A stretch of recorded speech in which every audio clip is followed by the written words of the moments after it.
শান্ত নাইমের খেলা দেখে যেন এক প্রকার বিরক্তই হয়ে গেলেন টিভির সামনে ভক্ত সমর্থকরা।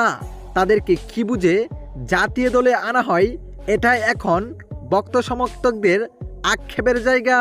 কেননা দর্শক, আজ আফগানিস্তানের বিপক্ষে হোয়াইটওয়াশের লজ্জা এড়াতে মাঠে নেমেছে বাংলাদেশ, যেখানে শুরুতে ব্যাট করতে নেমে আফগানিস্তান বাংলাদেশকে বড় লক্ষ্য চুড়ে দেয়।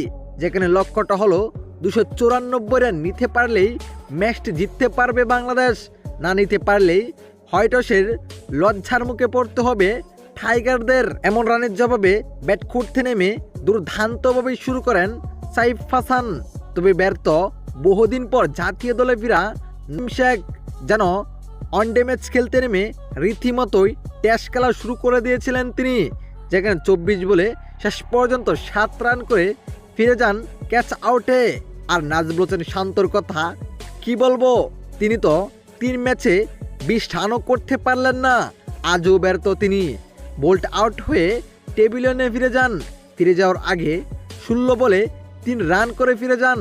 দর্শক, নাঈম শেখ ও নাজমুল হোসেন শান্তকে নিয়ে আপনার কি মতামত জানিয়ে দিন আপনার মতামত আমাদের এই ভিডিওর কমেন্ট বক্সে।